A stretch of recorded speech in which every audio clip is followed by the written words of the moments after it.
people with so much time to just think, overthink. I'm like, y'all need to find something else to do with your time. I'm sorry. Like, if you are going to go down this negative spiral of attacking creators, attacking of people doing their craft, like whatever the case is, it's time that you explore your own creative interests and not attack those who are trying to be productive during this time.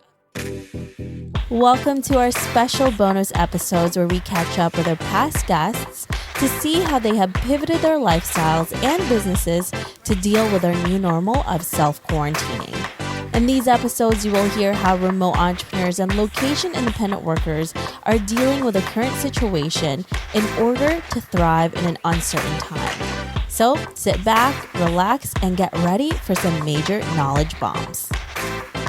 Hey friend, have you been feeling overwhelmed looking for the right online job? Maybe you don't have enough remote skills, or maybe you have no idea how to create a killer resume that will help you stand out from the crowd. I've learned that having a community of people supporting you through this process can be the deciding factor whether you make it or break it. That's why I am so excited to share that this September, we will be opening up our doors to our remote skills membership, where we teach you incredible techniques that will help you land online gigs by learning from leading experts every single month. Our membership will provide you with the skills you need and accountability partners that will help you succeed. For more information, visit learnremoteskills.com. Again, that's learnremoteskills.com. Hey everyone, thank you so much for being here for our special interview. I am super excited to talk to Dr. Kiona today. Hey, Dr. Kiona, how are you? Hey, I'm good. It's sunny outside, so I'm good. I'm so excited to talk to you today because you always have amazing and incredible tips for people, and you have this really great awareness of what's happening around the world. And obviously, I want to talk to you about what's happening with you right now, because a lot of the things that you do are online, and whatever tip you can give us right now is going to be super helpful for everybody. Yeah, well, not everything I do is online. A lot of the majority of the stuff I do is online, but I do Cuba trips 2 weeks out of every single month. And that I cannot do online. I realize, like, I've seen so many like Condé Nast and all of these other places have like digital travel experiences, but like, is it really the same?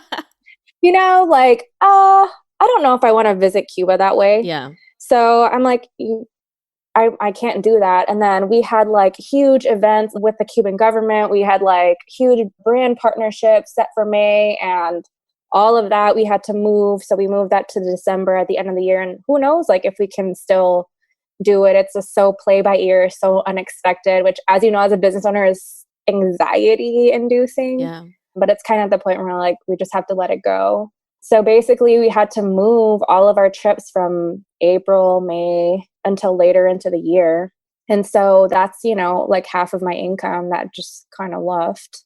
So with that, we had to make a decision. Like, we gave our clients the option to, one, postpone. We can move you even into 2021 and we'll keep the same price. No cancellation fees. Usually we do have a cancellation fee, but obviously we waived all of those things. Sorry, not a cancellation fee, a move fee. Or you can cancel and we will refund you all of your money except for the deposit, which is around $300, $350. Because we had to explain that with the deposit money, we were going to pay all of our employees like normal. We support 55 families in Cuba, and our trips are specifically geared toward private businesses. So because Cuba is a socialist economy, or some people call it communist economy, the government supports all of their people and employs all of their people. There's very little private businesses, but our tours specifically cater to the private sector, where we support only private businesses who don't get government support. So without our tours, without our businesses, they're not getting money. And so unlike the other agencies in Cuba, we were like, they're like a part of my family, like they are a part of me. And so I don't even see them as like employees. They have their own businesses and I just contract them. but still, like, we're so close that I couldn't imagine like letting them flounder and then try to call them back up when like I need them again. Yeah. And so we paid out all of our employees for the month of April and the month of May. But we did tell them, like, we don't know if we're going to have enough for June and July, because we actually didn't have that many cancellations, thank God. So we only had like a small pot of money. We didn't take any for ourselves. We like dispersed it to everybody evenly. And they were like super appreciative. I mean, even just to like top up their cell phone minutes so they can communicate, or, you know, to buy bread or whatever. And so it was a decision that as a small business owner, it was actually very easy to make, because like we're such a close-knit business and community. But to see like other companies just like leave their employees hanging, and I'm like, y'all are a huge company. Like, me as a one woman, or like my business partner, 2-woman business, if we could pay our employees like not what we usually pay them, but enough for them to survive for the month, why are they not doing that? And it just seems so greedy, so selfish. Like, I've definitely been looking at companies who aren't looking out for their people. And I guess as a business owner, I would just say, people do care about that stuff. People care if you care about your employees. And so how you react in times of crisis is telling, and will definitely like either gain you business or lose you business in the long run. Yeah, it's really interesting that you're right. There's a lot of huge businesses out there that are letting go of companies. And I'm like, don't you have some sort of money that you've put in place just in case anything happens like this? Because I mean, I do that myself. I haven't let go of any of my assistants yet. And in order to do that, I stopped paying myself, because I'm like, I know I have money laid away for like rainy days, but some of my assistants, like you, Kiona, it's, you know, one of them like lives in the Philippines, and he's literally like, oh, can I get my salary like earlier, because I literally have to feed my family, because all of his other income has just gone down.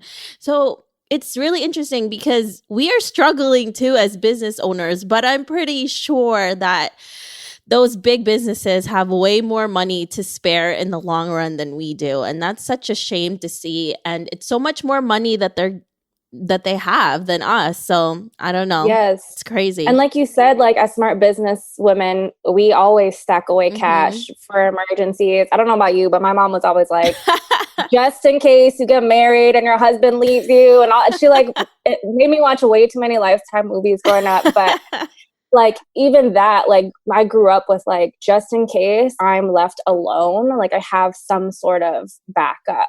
And now that I have that backup, I'm grateful. But also I know people who don't have the privilege of even having that backup. They literally live month to month, like in survivor mode. Yeah. And also, like, I don't have no kids. Like, if, like, these are families, like, with children and, like, you know, like, pregnant women. I'm like, there's no way I would feel comfortable taking a salary when, like, a pregnant lady can't even get her, you know, food ration. Like, I just can't. It's so scary, but I'm just glad that we're fortunate enough to have something laid out. And this is really the time, you know, they are your community. They are people who have been helping you and making sure everything is possible. And even if you can't pay them 100%, you should pay them something, because it's a really hard time for everybody right now. And honestly, I feel super fortunate that we do have some backup money, and I do have some clients still that are able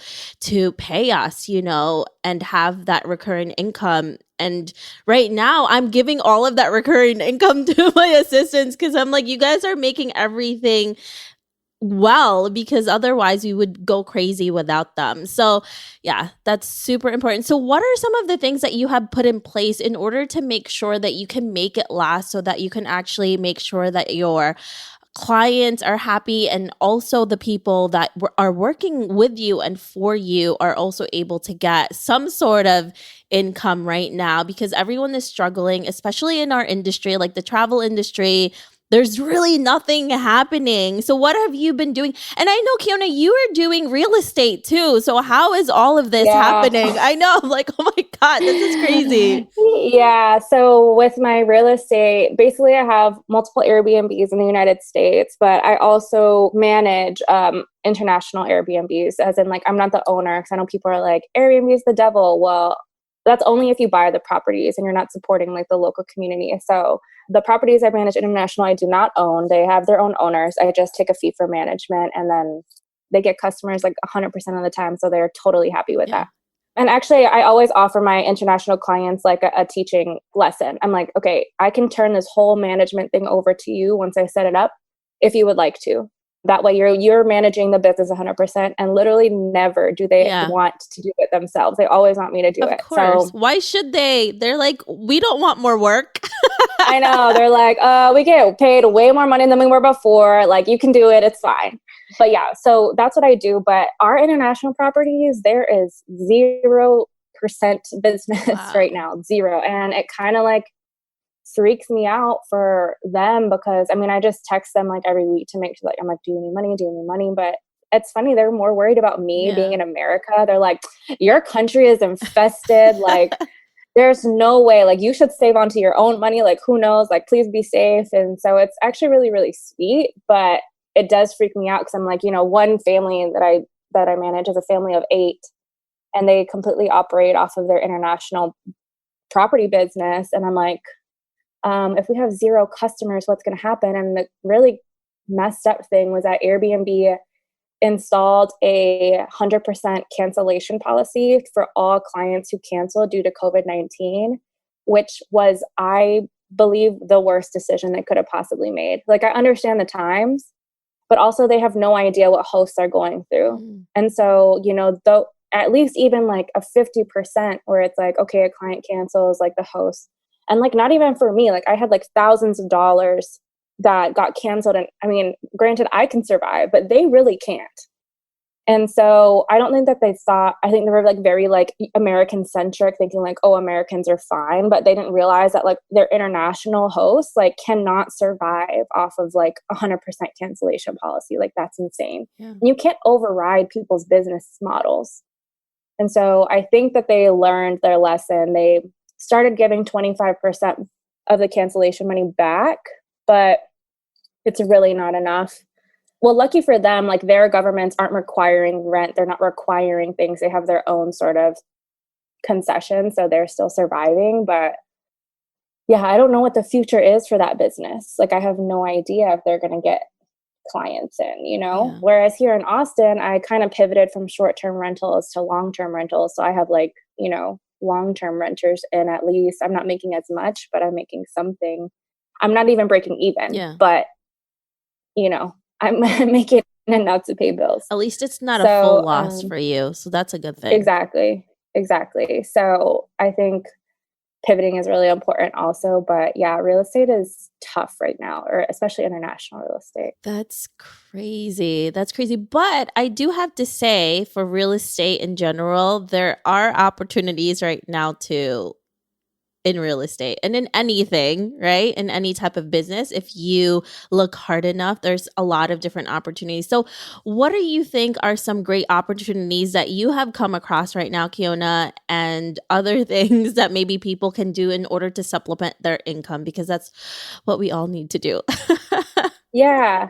So basically, I've been trying to pivot. So just making everything digital. So instead of having like, I do a lot of like travel for education in real life in Cuba, instead I'm trying to create downloadable digital products that like people can adapt for their homeschoolers, or packets that they can learn at home, whether it be for adults or kids, about, trips I've taken or lessons I've taught online. And that way it's like a easily accessible and affordable product, like a $9.99 product, rather than a $1,500 product to go travel somewhere. Instead, you could travel at home through a PowerPoint, through a booklet, but it's actually educational from experts. And it's really just readapting all of the material I've already taken. So I'm not doing anything new. I'm just like readapting my trips and lessons I've taught. So that's what I'm doing in my business, is just pivoting from like real life education, high dollar products to like small, affordable, but like can be bought in mass I don't know if that answered your question. No, those are really good ideas too, because it's still within your brand and what you're doing. And it's also affordable for people to buy right now, especially if you're really reaching for money. But you also want something that's going to take you out of what's happening right now. And I think that's why most of us are like watching everything on Netflix, on Amazon Prime, everything, because you also need to think about something else. Otherwise, we're all going to Yeah. go nuts. And I love that Kiona is also doing these awesome stories that one of them we were talking about before we did the interview. You've been really allowing people to feel like it's okay to go out sometimes, especially if it's a hike. You know, you're not around a lot of people, you get to be around nature, and that is really good for everyone's mental health. So I kudos to you for that, Kiona. Yeah, I've been trying to get people outside at least once a week, but mostly whether it be a hike or a work outside, as long as you're catching sun rays for like 5 to 15 minutes, more for, people with melanin. But that way, vitamin D is so important for our immunity. And I think that that hasn't been communicated by our government, which a lot of things haven't been communicated by our government. But if we don't have baseline vitamins for our hormones, because vitamin D is a hormone base, like that causes depression, that causes like a decrease in immunity, that causes a lot of things because literally you have a deficiency in a vitamin. It's really hard to get it through food. So it's something you definitely have to get from being outside. And so I've been trying to, and it's like the simplest thing, like just go outside. It's like a form of travel. Travel around your block or travel around your lake or whatever the case is, and just get outside just to catch some rays and like boost your immunity and just forget about things for like an hour. So I've been trying to do that and encourage people to do that, which actually has been really, really, really successful. Like people are sending in hikes. So basically I'll post my hike and be like, okay, wherever you are in the world, post your hike so we can travel to you. And people are sending in hikes from New Zealand, England, Uruguay, Uganda. Like, it's amazing because I'm like, dang, I didn't know like Iowa was so pretty or, or Idaho or one of those I states or like places that I've never been. Then I realized like, oh, I didn't even think about that place. So it gives me like something to look forward to and also like a small escape while we're at home. So one of my friends and I were talking about this because I'm Asian and non-white and I love to hike. And she's like, why? Only white people hike. I'm like, I love to hike. No. She's like, you don't see brown people hike. I'm like, yeah, that's why we need to do it more. Okay, so I'm wanting to ask you, why is it that you see more white people more than anything hiking and brown people you barely see except like maybe Asian people? Yeah, that's a good point. That's a really like convoluted question, but I think historically outdoor spaces haven't been safe spaces, especially for like generational Asian Americans, Latinos, and Black people. I mean, lynching is a real issue, especially in like places like Oregon where the KKK is based. So to see, it was actually dangerous to do that, especially like, sunset towns were a big thing in the United States where like if you were out at dusk, like it was free game to like murder a person of color. And that wasn't that long ago. And so when you're taught to stay home, don't go outside, don't go into the woods because somebody could murder you, and that's passed down. Like, yeah, times and laws have changed, or maybe who knows if times have really changed, but at least laws have changed. But like that generational knowledge of being like, don't go outside. Why are you outside? Why are you in the woods? That's dangerous. It's passed down. It's passed down. And then it's like it takes some time to unlearn that kind of stuff. But I don't know. Like I always have, I was born and raised in Hawaii. So I was like always outside. Like it's not applicable to the mainland. Like I could just leave my house at like 9 a.m. and not return home and like be like playing in like palm trees and shit, and my mom wouldn't care. But that's not okay here. Like she would never let me do that. So I think it just is location based, but like especially people in cities where like parks aren't a big thing, being outdoors isn't a part of the lifestyle. I can see that being passed down, and like you'd have to like consciously like undo it. And also I feel like the words are so inaccessible, like hiking Yeah. or trail running, or I'm like, you mean running outside? Like I've been doing that forever. What are you Walking, talking about? Yeah, walking for a walking. long time. Yeah, exactly. I'm like, oh, we don't call it that. You know, like I don't call like that in my culture, in my home. Like we just call it like, oh, we're going for a walk. It's Yeah. not like my mom was never like, oh, let's go for a hike, you know? And we never like bought like specific hiking gear or specific hiking shoes. It was like you put on your Nikes and you Yeah. like go I outside. have friends who go hiking. It was so funny. So one of my friends and I were in Central America and we go for a hike and she was wearing flip-flops and she's like, this is the most comfortable shoe wear I have. So I'm not going to wear sneakers because I would rather like hike in flip-flops. So I mean, yeah, I mean, you know what? Indigenous peoples like in Peru and like other places around the world hike in bare feet, or they hike with chanclas, you know, yeah. like just sandals. It's like not abnormal. And actually I did a hike. I did a walk. I did a walk in Mexico recently, and we were visiting these like pools.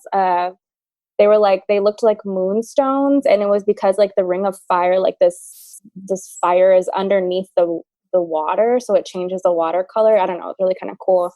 But anyway, our guide was like, take off your shoes. You cannot wear shoes on this hike. And we were like, we're like going to the jungle, so. And he was like, we have forgotten to connect to the earth, in that like we never used to wear shoes all of the time. And it's like really important that your skin touches the earth so that like you understand that you're connected to it, and that it also like rejuvenates you as well. And I think it's something that in Hawaii, I actually didn't own a pair of shoes until I was 10, like moved to the mainland. So I was like very, very used to being barefoot. If you're Asian, Pacific Islander, you always are barefoot Yes. at the house. So you're very comfortable with that. And maybe that's why Asians feel more comfortable going outside. But being barefoot, I think, reminds you what you're connected to, even if it's not consciously. Yeah. I think also when I was growing up in the Philippines, there was a lot of nature. And then, like, you either swim in the ocean or you walk in the woods and, like, you climb trees. That's just how it is. Yeah. And yeah, we were barefoot a lot. And it was actually weird to wear shoes. And you didn't get used to shoes until later on, like you, Kiona. It's so strange. But also, I think you're right. I think people are making hiking and like as you said, walking for a long time super fancy now. I'm like, it's just, and also the fact that most of the time with us, we use it as like it's a way of life for a lot of people. It's like either for them to go to school or to work. Like it's not for leisure, to just enjoy. So yeah, it's kind of crazy. But if you are able to hike and you're not white, do it, because we need more of you out there just to prove that shit wrong. So Yes, for sure. And actually, it's crazy. And during quarantine, I hike with my friends, and we always count like how many POC to white ratio we have out there. I don't know why I do that. I just always do that. it's a game. And it's like it's a guess, right? Like it's not like scientific, but honestly, there's been so many families out. And I was like, you know what? This is so good. And I usually don't see that. Mm-hmm. But I feel like they're like, oh, let me get these kids outside because they're driving me insane inside. And it's like kind of encouraging them to like reclaim their parks, reclaim nature, reclaim like being outside in the space. And so I think that's really cool and helpful. And including myself, like I just had a picnic the other day, or we've been having picnics every Saturday where if each person has their own blanket, but we never did picnics before this. Yeah. I feel like we're so much more connected to the people we love. And I have to say, honestly, too, like I am more connected with the people that I really care about now than I was before. And I also don't like put any more time with people that are just wasting my time, because I'm like, I'm already in quarantine. It's already a mess. Like it's already a downer for everybody. So why should I put that effort in somebody that I don't really give a shit about? So I'm like prioritizing now, this is it. Like if this was our last days, where would I want to spend it with? Like with who? Like people I actually care about. So it's kind of liberating in a way, because I'm like, I have an excuse to just ignore people I don't give a shit about. Yeah, you have an excuse to say, no, it's fine. I can. I'm social distancing. But you know what else this has taught me is how people display their fear or handle their fear, and like the exacerbation of mental health issues. Like, I have had I mean, we're all have anxiety. We're all scared for various other reasons. Like, for example, I'm not actually scared of the virus itself. I'm scared of giving it to somebody else and being responsible for that.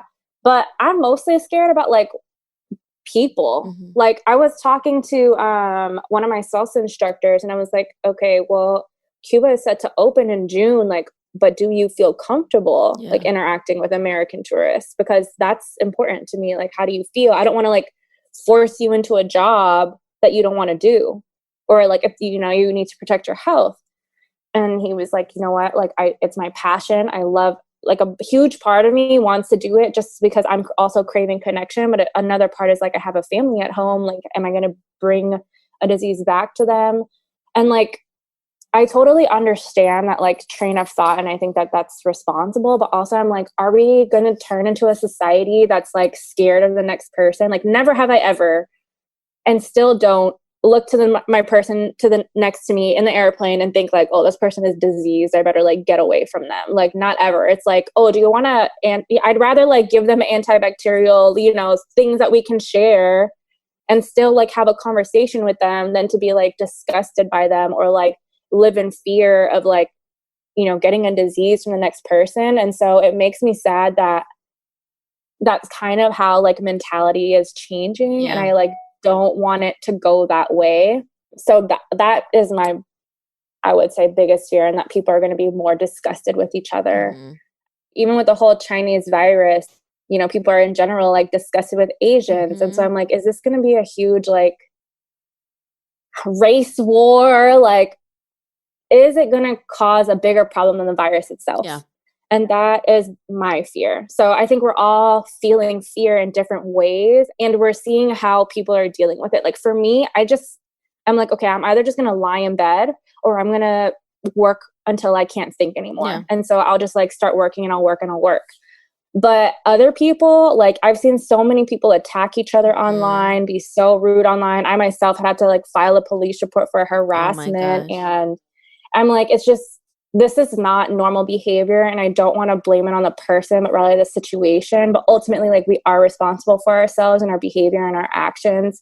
And it's becoming so toxic, like unbearably toxic sometimes, especially for people like us who already have anxiety and are already thinking about, like trying to take care of like a whole community of people. And then you also have to deal with people's mental issues being exacerbated through this entire thing. So yeah, I think it's becoming more acceptable too. It's like, you think it's okay for you to just troll someone and verbally abuse someone because they're doing something that you don't feel like is right. And I think it's becoming so much like we judge people so much and then we start attacking them. I mean, you get this a lot, Kiona, even before coronavirus. But now it's gotten to a point where that's crazy that you had to file a police report. I mean, nobody should ever have to do that. And I think we need to look at ourselves first before we start doing that to other people, because I'm pretty sure you're not perfect. So, and just honestly, I'm like, mind your own business. I'm pretty sure everybody has their own demons right now. And also, I don't like the fact, and I've had someone do this to me, like they're super stressed out and they start taking it out on other people. And I'm like, you need to stop, because this is not the other person's fault. You need to calm down and really look at what's happening right now. And you need to fix you, not blame it on other people. So there's been a lot of that happening. So it's really crazy. People with so much time to just overthink. I'm like, y'all need to find something else to do with your time. I'm sorry. Like, if you are going to go down this negative spiral of attacking creators, attacking of people doing their craft, like whatever the case is, then like, it's time that you explore your own creative interests and not attack those who are trying to be productive during this time, And it's just so easy to write it online, but those things are super hurtful. Like, I had lost a whole work week dealing with my situation. So I think that the verbal or online attacks are becoming so easily accessible and so rampant and so accepted. And it's like making me scared. That's like really making me scared. So how do you deal with that, Kiona? Because you deal with this a lot, right? And I've said this before, you've dealt with this before, but what about now? How do you continuously deal with it and be mentally okay, at least after a while? I mean, I don't know. I mean, you look like you're fine, but it's probably not when you're alone. But for other people who have gotten this and it's new for them and they don't know how to deal with it, what should they do in order to get past this and still create something and still be who they are without feeling like there's somebody always out there like telling them that what they're doing is wrong and they can't be who they are? Yeah.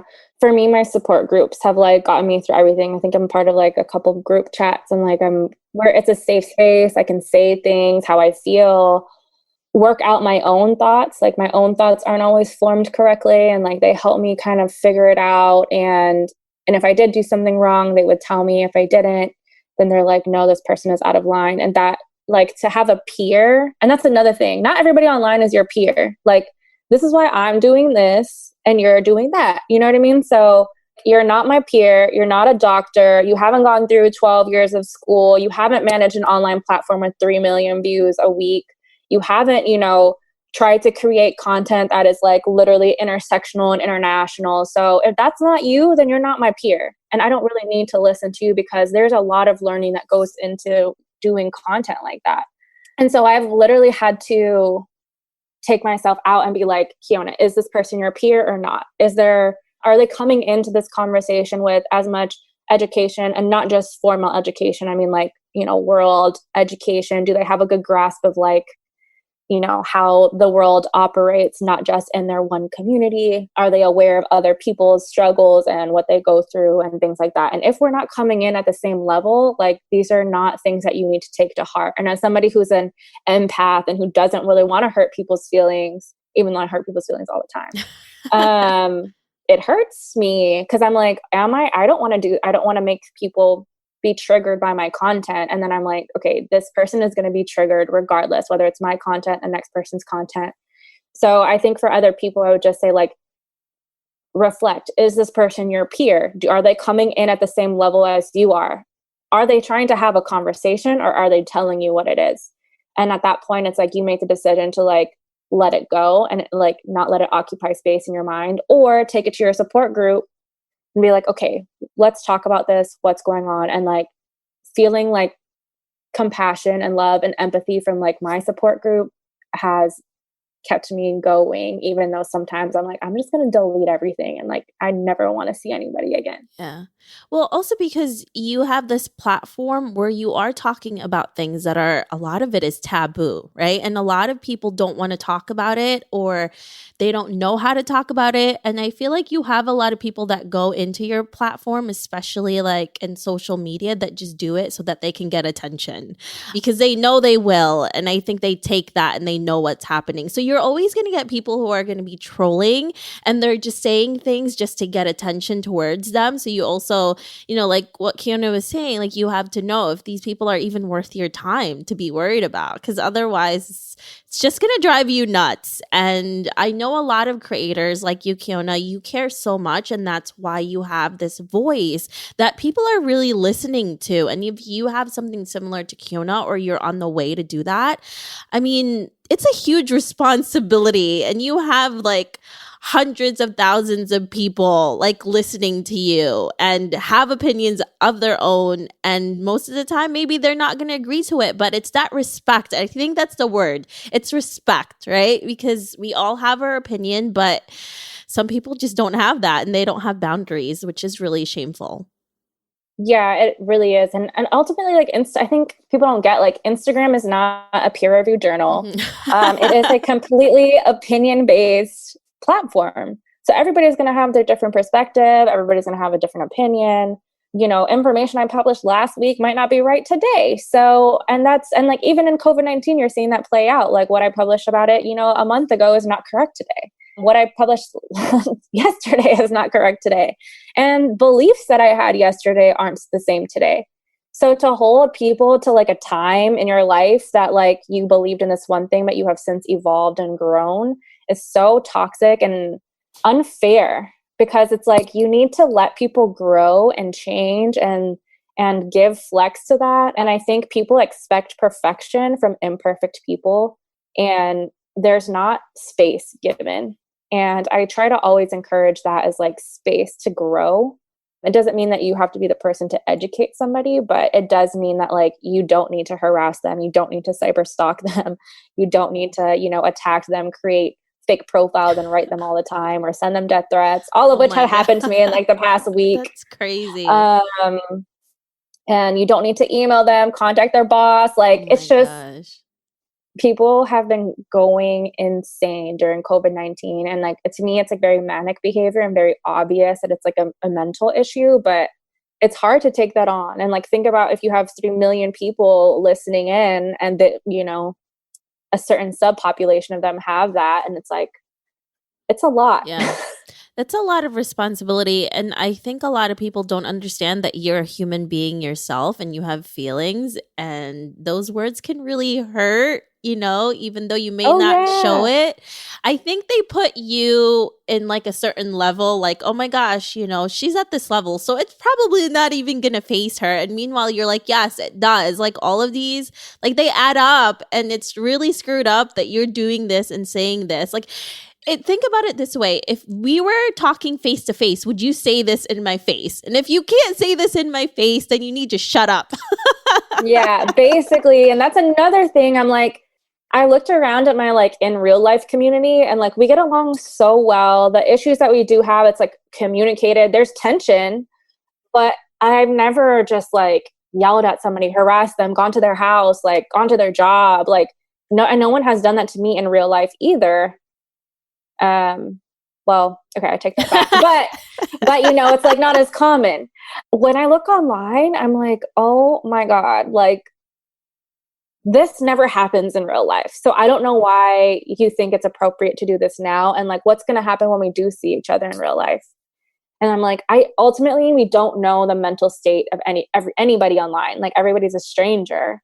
So it does freak me out where it's like when you get to this level of like visibility, I'm like having to take a step back and be like, is this sustainable or do I need to hire a team? Because I like this is a lot to take on. And like the more visible you are, the more hate you're going to have to ingest, which sucks because it's like also drowns out all the positive things that happen, Yeah. And you have to deal with all of it. So it's instead of like focusing on things that are actually helpful for your community, like you said, you lost a whole week when you could have done something super productive for yourself and for the following that you have. So I don't know how you do it, Kiona. It's crazy. But you know what? They say, once you get the haters, that's how you know you've made it. I guess so. What about your platform? How does it perform? Okay, so the funny thing is, it's like everyone's just pretty much like nice, and they're like, you're giving us all of these information where to find jobs or like how to start a podcast. But the thing is, remember, my platform and what I focus on is so different from yours because you take on social issues. I don't know how you do that because like daily you're just like, oh my gosh, I'm pretty sure you have all of this. But yeah, the people I have are thankfully, thank goodness, are pretty good and yeah, pretty decent human beings. So I'm pretty thankful for that. That's really good. Yeah. I would be like curled up in bed all day if I had to deal with what you have to deal with. That's insane. Yeah, it's really, really difficult. But luckily, I always say the cool people who end up coming on the trips that we do have like real life education have been so sweet, like so beyond sweet. And I'm like, oh, thank God, like my community also attracts these type of people and it makes me feel good. And the agency that I work through, it's just one woman. And she was like, literally your clients are like the least high maintenance, so open to learning, never complain, even cancellation. She was like, all my other clients canceled. All of your clients were super flexible. We're like, yeah, just put me on 2021 or whatever, And she was like, that should say something about you and the community that you've cultivated. And so that makes me feel better. Like I'm not doing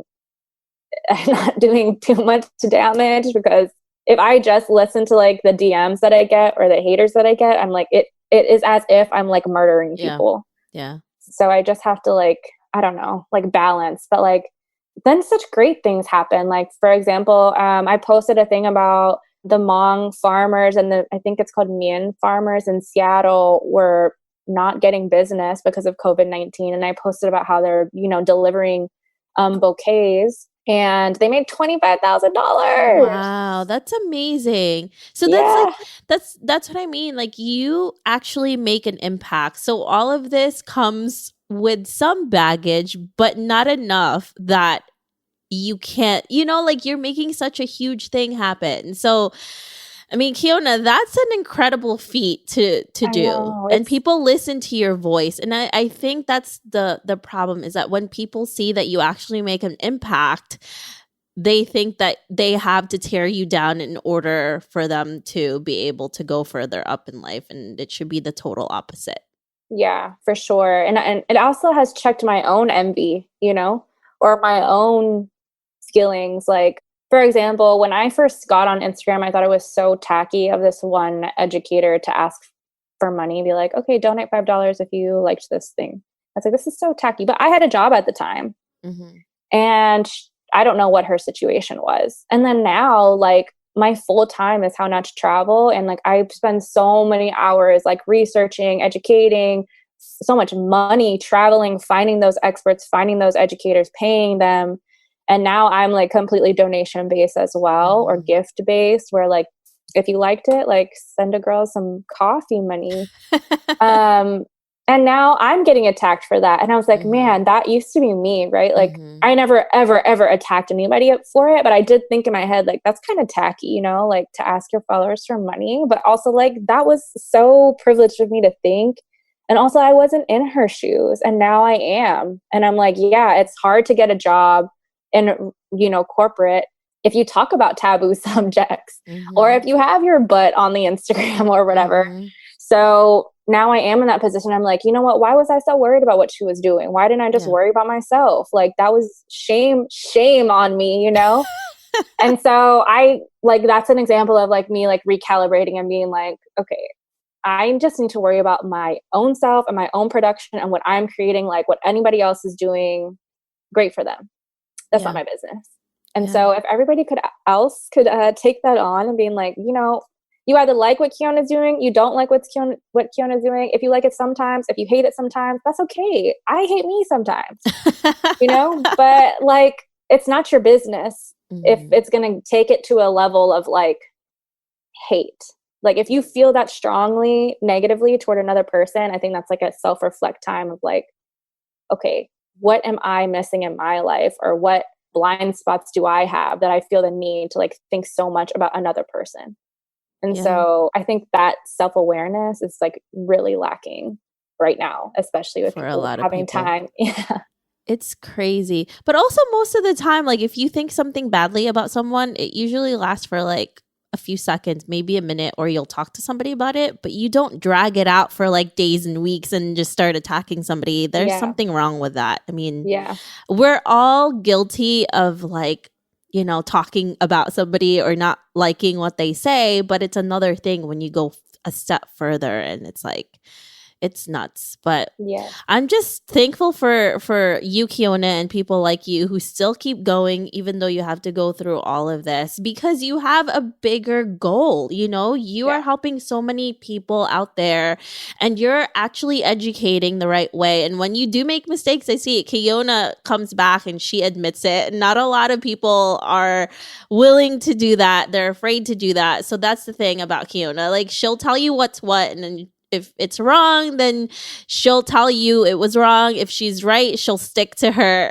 beliefs, and that's it. So I think that's the reason why people really trust you, because you are really honest and to the point that way, and you don't hide what you're doing and who you are, and you do what you can. So, I mean, that's all that we can, ask for and hope for. Yeah, and I think also as Asian creators, we're like one of the onlys, or one of the people who have at least have a face of representation in the industries that we are. And like all the times that I'm like, I'm going to quit this, I hate this, whatever. I'm like, there's no other Asian doing it. Like, I need Mm-hmm. people to like see my face. And like, what is crazy about me is like, people will be like, I love your page. And then as soon as I start talking about being Asian, they'll unfollow. They think it's disgusting. They're like, I'm like, Mm-hmm. okay, that's like your own biases, but they don't connect like this amazing thing that they thought was so positive with me being Asian.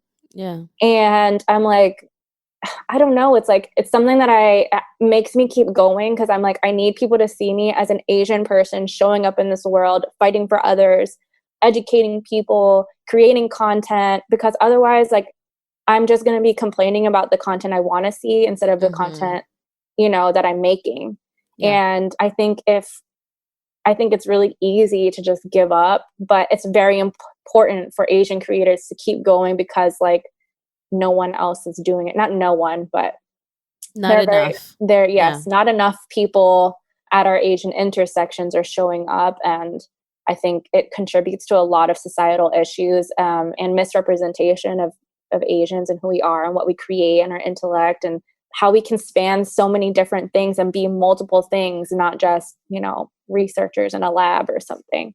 Yeah. So, like, we're creatives, we're Yeah. designers, we're podcasters, we're educators, we can be on a beach in a bikini. Like, I mean, it's so weird to me, like, what people think of Asian when I ask them, like, what do you think of like Asian people? They like describe all of these strange things that I like do not relate to. The And like, stereotypes. yeah. And I'm like, I'm Asian, right? And they're like, yeah, but I'm like, no, but like, this is what it is to be Asian, And so it's like trying to fill in the gap of like misrepresentation.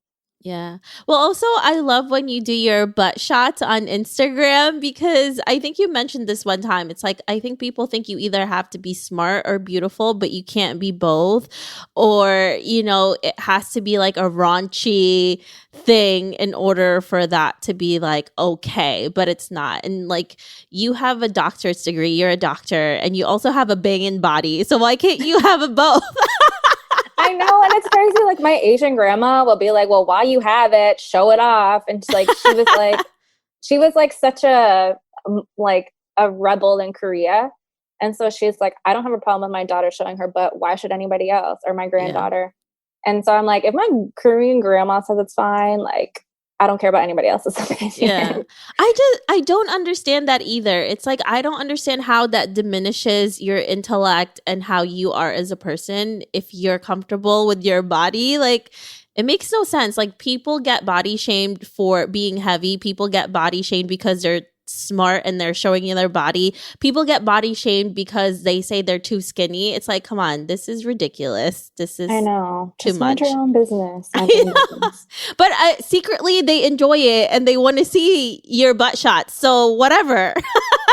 Oh yeah, totally. They like they get the most likes. So, and also like, I know that, like, I understand like sex sells. I understand like that's the only way I even have a male at most of my, well, I mean, the thing is only separated into two genders, but most of them are female. And I'm like, I bet you these males are only here for the butt shots. But the females are there for the butt shots too. They're like, they love it because it empowers them. Yep. It's true. And I know that it gets more likes or more views or whatever because sex does sell. And so therefore I always embed like a really important message in the caption, knowing that it's going to get the most attention. And so like, it also is like a strategic move. And it's like, I don't understand why we aren't allowed to use that. Yeah. Well, a lot of the times people will be like, I can't take you seriously. And I think I've seen those in some of your, I can't Yeah. take you seriously. When I'm like, really? You can't? Then stop. Like, why are you here? Yeah, exactly. And like, that says something about you, like, not about me. I don't care. Mm-hmm. Yeah, Or also like, exactly. even expressing it. I'm like, what was the point of that? Like, you could just unfollow. There's Exactly. Just shut up and go. Bye. Yeah, exactly. Like, your follow is not a form of currency to me. So, yeah. It's interesting what people will say behind closed doors or behind their laptops or phones or whatever. Yeah. But I will say that I think for Asian creators right now is really difficult for us. Like, Yeah. I think we're getting I don't know about you, but I definitely been getting attacked at way higher rates. And I think people are using it as an excuse to be anti-Asian during this time. that wasn't there before. Well, it was there before, but it wasn't so. Yeah. Now they think it's okay because I'm sure they've thought, I feel like people who aren't like that would never be like that even during this situation. But I feel like people who thought that way, now they feel like it's okay for them to verbalize it because people are like, yeah. So it's disgusting. It's really disgusting. But I have to say, I am glad that they're showing their true colors because now we know who these people are. There's no more curtains. It's all drawn out. We know who you freaking are. And that's a good thing. Yes. I like have him posting like Asian pride posts and I'll lose like 200 followers in one day. I'm like, you know what? I need to post more of these because if they're going to be anti-Asian, then there's no point in them being here. Exactly. So. It's true. I'm like, I'm glad. Now we know who you are and goodbye. It's like, see ya. Exactly. Thank you so much, Kiona, for being here today. If our listeners want to follow along your journey, where can they find you? On Instagram, How Not to Travel Like a Basic Bitch. On Facebook, How Not to Travel Like a Basic Bee. Twitter, Don't Travel Basic. And my website is www.hownottotravellikeabasicbitch.com. Awesome. So you'll find her everywhere and all of her content is incredible. Thank you so much, Kiona, for being here with us. I really appreciate this. And it was so nice to talk to you. Hopefully one day we can actually meet each other in person after all of this. I would love that. I'm going to give you like a big hug. I'm telling everybody, I'm going to give everyone a hug after this. It's all done. Me too. I'm touching everybody. I know. I'm like, yes, touch me. I know. Thank you, Kiona. I'll talk to you soon. Hey, friend, are you looking to land a remote gig ASAP? Well, did you know that we not only have a ton of online jobs you can apply to on our site, but now we are also sending them straight to your inbox. I'm happy to announce that we will be sending our email subscribers legit online jobs every Wednesday. We have done hours of research, so you don't have to. If you want to be the first one to hear about the remote gigs we find, go to theoffbeatlife.com to subscribe. Thanks so much for listening to this special bonus episode. To hear our full episodes, make sure to visit theoffbeatlife.com. Again, that's theoffbeatlife.com.